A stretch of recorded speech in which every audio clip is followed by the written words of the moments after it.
Salut, salut, c'est Red Olive. J'espère que vous allez bien et que vous commencez à apprécier mes petites vidéos tuto. Alors aujourd'hui, on va parler de Star Wars Légion et on va rentrer dans des considérations plus spécifiques en parlant notamment des soldats créatures et on va faire un tour d'horizon de la spécificité de cette unité. Mais avant, un petit instant partenariat avec le code promo Red Olive, bénéficiez de 3% supplémentaires sur vos commandes en ligne de la boutique Rebel Forge. Le lien est en description. Alors, on va faire un point sur la spécificité des soldats créatures. Voilà, et parce qu'elles sont un peu particulières. Il n'y en a pas beaucoup dans le jeu. Il y a les Dewbacks impériaux et les Tauntaun. Mais il risque d'y avoir les montures Tauntaun de Luke et de Han. Et peut-être Obi-Wan et le lézard, on ne sait pas. En tout cas, c'est des figurines qui sont assez jouées. Et souvent, il y a des incompréhensions des joueurs et des confusions. Alors, soldats créatures, ce sont avant tout des soldats. Donc, ils peuvent être notamment engagés au corps à corps. Donc là, ils sont engagés, ce ne sont pas des véhicules, ils sont engagés, ils ne peuvent pas tirer à l'extérieur, ils ne peuvent pas se faire tirer dessus. Voilà. Donc ça c'est un premier point, ce sont des soldats.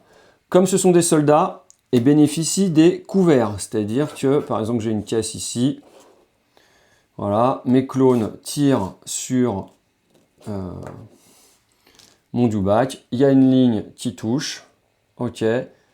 Là, j'ai une ligne de vue. Là, il y a une ligne qui touche. Ça donne un couvert. Le Dewback, il a un couvert. Ok.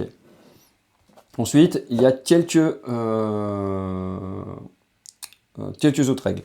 Alors, pourquoi il y a de la confusion? Parce que souvent, c'est un socle, comme c'est un socle à encoche, certains pensent que c'est un véhicule. Non, ça reste bien un trompeur. Par contre, il est soumis aux règles des socles à encoche. Alors, c'est-à-dire que pour les mouvements, il est obligé d'utiliser son encoche. Ok.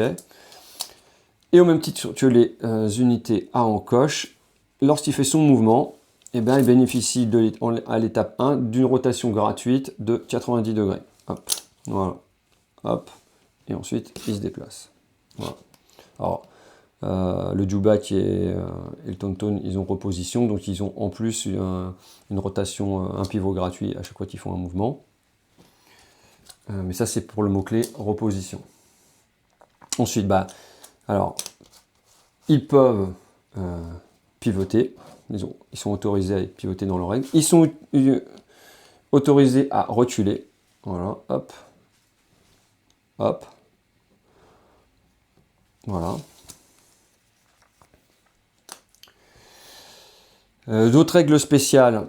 Par exemple, alors, on disait qu'ils ont le couvert, mais par exemple, sur les barricades officielles de ce type-là, qui donnent normalement un couvert lourd aux soldats, ça donne un couvert lourd aux soldats, sauf les soldats créatures. La règle est très explicite à ce sujet. Voilà. Ensuite, autre règle qui est liée à leur statut de soldats. Les soldats, sur les obstacles et sur les barricades, ne peuvent pas chevaucher ces types d'obstacles. C'est-à-dire qu'un soldat ne peut pas se retrouver comme ça. D'accord.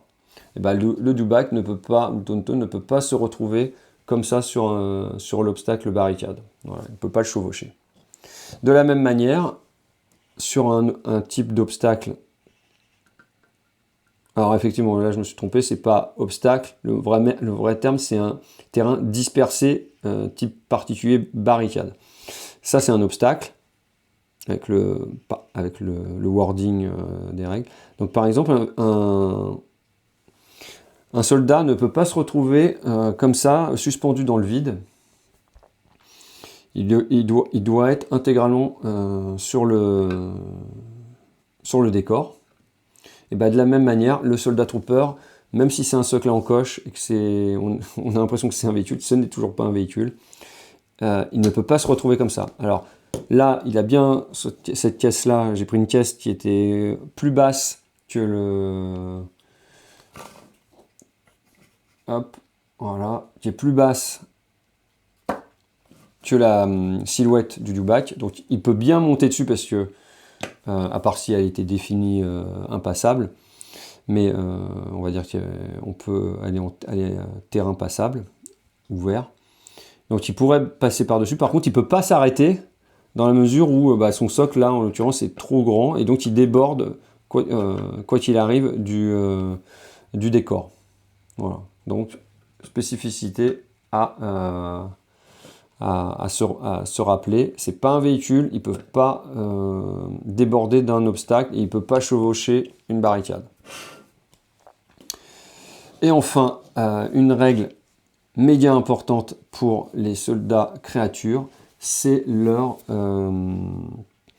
règle spéciale par rapport aux mots-clés, au fait d'être engagé et leur possibilité de se replier. Quand on doit se replier, quand on veut se replier, c'est-à-dire quitter une situation d'engagement, c'est-à-dire de corps à corps avec une unité de soldats, on ne peut pas faire d'attaque ou d'attente dans la même activation. Eh bien, le soldat créature ne peut toujours pas faire d'attente. Il ne peut pas non plus rentrer dans un autre corps à corps, quitter une unité au corps à corps pour aller dans une autre unité au corps à corps, mais par contre il peut attaquer. Ce qui veut dire que, admettons qu'il y ait Yoda là, au corps à corps, sur le dewback. Le dewback peut décider d'attaquer avant, c'est-à-dire il peut mettre un coup d'arme corps à corps à Yoda et ensuite se barrer. Voilà. Hop. Alors là j'ai utilisé, bon j'ai été plus vite, hein, mais comme il peut pivoter, il peut repositionner. Bon, il est assez mobile, donc globalement en général c'est assez simple de le remettre un peu dans le sens qu'on veut. Voilà. Donc il peut attaquer et ensuite se barrer, attaquer au corps à corps l'unité avec laquelle il était engagé au départ de son activation, et ensuite se barrer. Ok. Et ensuite, il peut également ne pas attaquer, se barrer, hop, et utiliser et attaquer. Donc là, à distance, puisqu'il ne peut pas sortir. Par exemple, il ne peut pas sortir du corps à corps pour aller au corps à corps contre une unité de clone. Ça, il n'a pas le droit, il n'a pas le droit de quitter le corps à corps pour en rentrer dans un autre. Donc il va s'arrêter là. Et là, il va pouvoir tirer. Après, il tire sur qui veut, qui est à portée. Voilà. Donc, bonne spécificité du soldat créature à faire quand même une attaque dans le même tour où il va se désengager. Voilà, on en a terminé avec les soldats créatures. J'espère que la vidéo vous aura intéressé, vous aura apporté pas mal d'informations, à la fois pour les jouer, mais surtout lorsque vous allez les affronter quand on en a moins l'habitude. Je vous invite également à aller sur le blog de l'Iron Squadron. On avait fait un article sur ça, je vais le mettre en description. Et sur ce, à bientôt pour d'autres vidéos.